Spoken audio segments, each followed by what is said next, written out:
Hello guys, welcome back to TechDose, and in this video we will see the heapify algorithm. So in this case we will be seeing by taking an example of how to heapify a max heap, and this will be very similar to the min heap. So once you solve any one of these, you will understand the other. This is also known as the percolate down algorithm. You might find it in many blogs as well as in some books, and this is the second video of the heap implementation.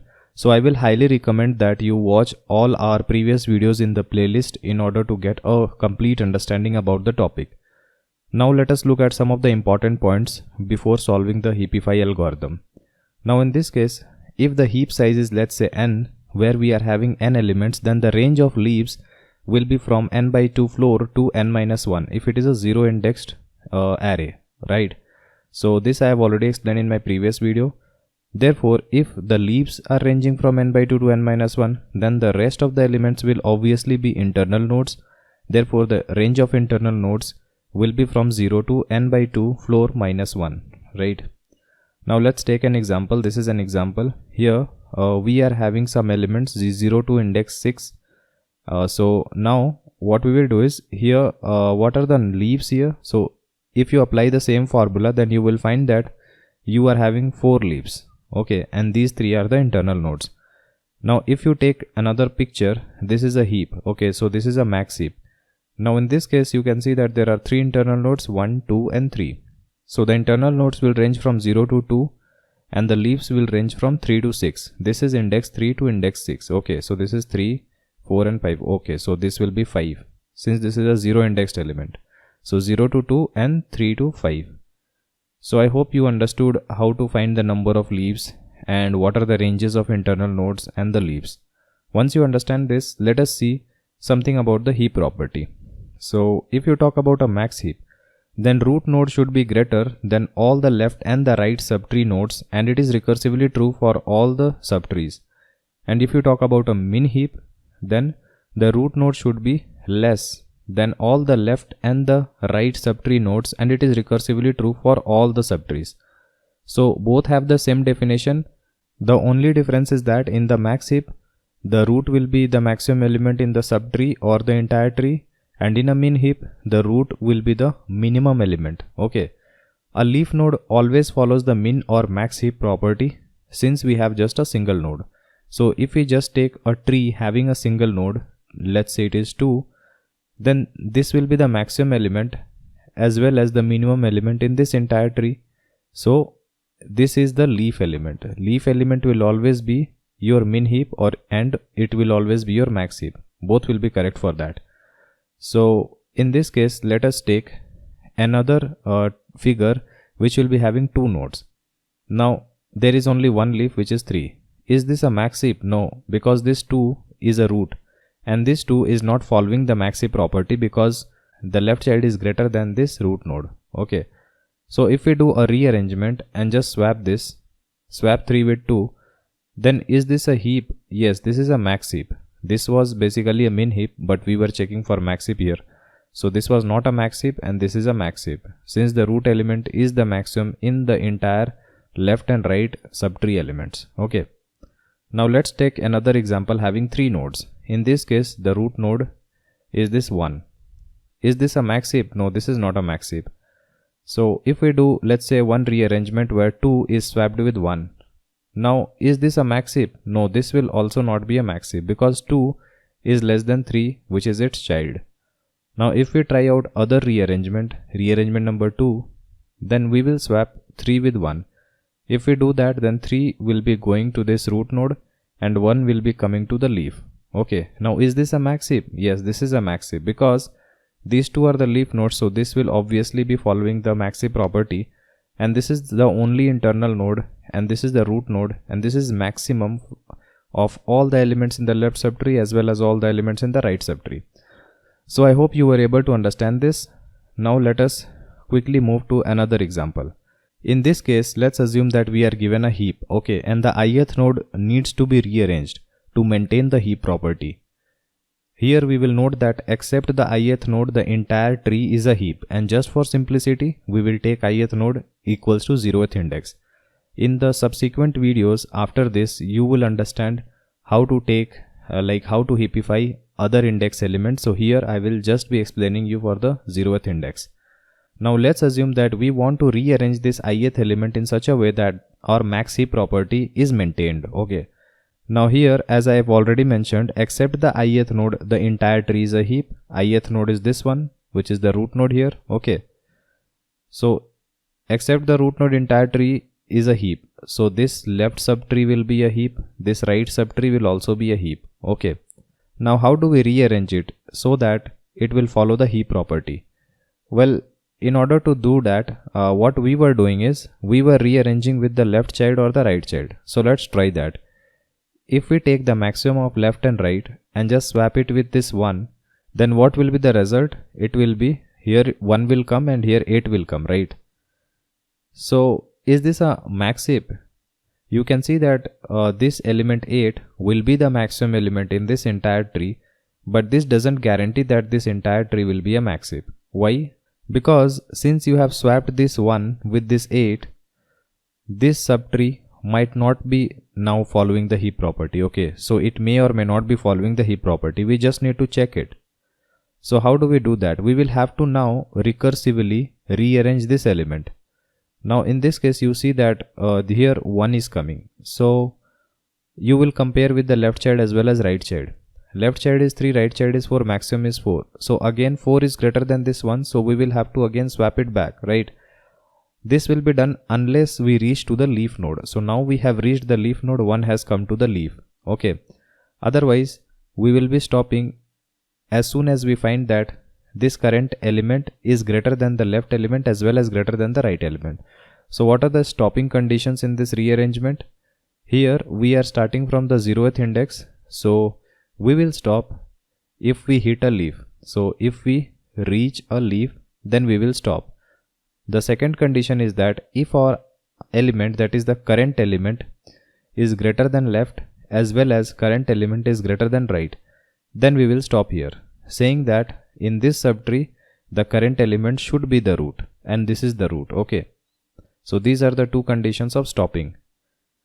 Now you will see that after doing these two operations, we have done only two operations. Okay. We just swapped this 1 with 8 and again we swapped this 1 with this 4. Okay. And what are the number of levels here? You will find that this is level 0, this is level 1 and this is level 2. Okay. At each level we are doing basically two comparisons with the left child as well as with the right child value, and we are also doing a swap operation. So there are constant number of operations here, and we will be performing a maximum of height of tree number of times these operations, and if we do it recursively, then basically we will be making recursion calls log n number of times. So in this case, since we will be making recursion calls, so the space complexity can go to log n. Okay. And you can also implement it by using a loop. That will be much better. And the time complexity will also be log n, because here we have log n number of levels. Okay. So now let us take an example and dry run this entire example to understand. The process of rearranging the heap by comparing each parent with its children recursively is known as heapify. So this is the definition of heapify algorithm, and this word recursively is extremely important. Okay. Now in this case, let's assume that we are given a tree and we want to rearrange this ith node. In this case, I will be equals to 0. We want to rearrange the ith node in such a way that it will become a max heap. Okay, so we basically want to heapify this 0th index element. Now how do we do that? In this case, as I have already explained, what we will do is we will just compare it with the left child and right child. So what is our stopping condition? First stopping condition was when we reach a leaf, then we will stop. Second stopping condition was that if our current element is greater than the left child element and our current element is greater than the right child element, then we will stop. Okay. Now in this case, we have element 1 and this is not a leaf node. So first condition is not true. Again, the left child as well as right child both are greater, right? At least one is greater, then we will heapify it. Now we will be taking the maximum of these two elements because the maximum should be at the root. So since this subtree, this left subtree is already a heap and right subtree is already a heap, So the maximum in the left subtree is this node and the maximum in the right subtree is this node because they are max heaps. Okay. We will take the maximum of 14, 10, which is 14, and 14 will be replaced here and 1 will come here. Okay. Now I already told you that due to this swap, the heap property of this subtree might be altered. Okay. So we will have to again heapify this recursively. Okay. So now again, is this a leaf node? No, this is not a leaf node. And now we will check with the left child as well as right child.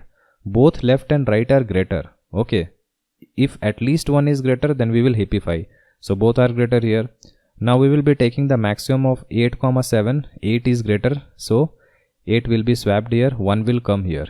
Now again we will be heapifying this subtree. Okay. So for this subtree, 1 is the root. Now again what we will do is 1 is a leaf? No, 1 is not a leaf. And this left child as well as right child both are greater. Okay. Actually, if at least one is greater, we will do the heapify. Here both are greater. Again we will take the maximum element. Maximum is 4. 4 will be replaced here. 1 will come here. Now we will see this element. So this element 1 is a leaf, so we will stop here, right? And whatever is the resulting tree will be the max heap. In this case, the root node is 14. Again this is 8, this is 4 and this is 1. If you check it, then you will find that this is a max heap. So this is the entire heapify algorithm. Here the important thing to note is only one index, that is only the ith index element will not be following the heap property and the rest of the elements will be following the heap property. And that is why we will be applying heapify to the ith element in order to make this entire structure into a heap structure. Okay. Now let us see the algorithm here. So once you have understood the dry run, it will be just a cakewalk in order to understand this max heapify algorithm. So we are given an array. Array will be the representation of the given heap and this is the ith index which we want to heapify. Now we will find the left child, we will find the right child, which is at 2i plus 1 and 2i plus 2. And now we will check if there exists a left child. Okay. So left child should be within bounds of the heap size. So this is nothing but the array size, a dot heap size. Now once left child is within bounds, then it is sure that ith element is not a leaf element. Okay. And the left child element should be greater than the ith element. Now let me take an example, then that will be better. Okay. Let's take a variable largest which will be containing the largest element. That is the largest element index. Now in this case, let's assume that we are talking about this ith index. Okay. So it is having a left child, yes, and a at L is greater than a at I. Well, that is also true. So the largest will be storing the index of L. So largest will be updated with L. Okay. Otherwise, if this was not true, then largest will be storing the value I. But in this case, this is true. Okay. Now we will be checking for the second condition. Now we will check if the right child exists. So if right child is within the limits, that is within the bounds of the array size, then right child will also exist. And now if right child is greater than the current largest element, which is this 3, that is array at L. Okay. So array at L is basically 3. Now array at largest, which is this 3, is less than the array at R, which is 4. So again the largest will get updated. So this will now be storing index R. Okay. And now we will check if the largest is not the current element. If it is not the current element, then obviously there is an element which is lying to the subtree either on the left hand side or on the right hand side, which is having a higher value than this ith element. And so we will have to swap the element and again recursively call the max heapify algorithm, right? So in this case, 4 will be swapped with this 2 and again we will be calling max heapify on this 2. And on the next time, since this 2 will be a leaf node, this if conditions will be skipped and this largest element will remain as the ith element, because this L will be out of bounds, this R will also get out of bounds. Okay, because I is the leaf node. Therefore, this largest not equals to I will be false. And here we will stop. So this is how we stop at the leaf node. Otherwise, let's say if your figure was something like this, 4, 2 and 3. and if this was your ith element, then obviously your largest would be pointing to index I, because when you are comparing here, then L will be obviously in bounds, but A at L greater than A at I will be false, and so largest will be given value I. Again, when you compare with R, which is this value 3, then A dot heap size, that is it will be within the limits, and array at R, which is the value 3, greater than the array at largest, which is 4, will be false, and so largest will still remain to be I. Okay, and this condition will not run, and therefore we will stop. So these were the two stopping conditions. First, we will stop if we hit a leaf, and second condition was that if the current element is greater than R and the current element is greater than L. If the current is greater than both right and left child, then we will stop here. So I hope this max heapify algorithm was very much clear to you. Now in this case, it is pretty simple to understand that the time complexity will be log n, because this is the height of the tree, and the space complexity can also go to log n. Okay, so I hope you were able to understand this algorithm. In the next video, I will be explaining you the build heap algorithm. Okay, so stay tuned with us. If you have any doubt, then please feel free to ask. I will try to help you as soon as possible. Like and share our video and subscribe to our channel in order to watch more of these programming videos. See you on our next video. Thank you.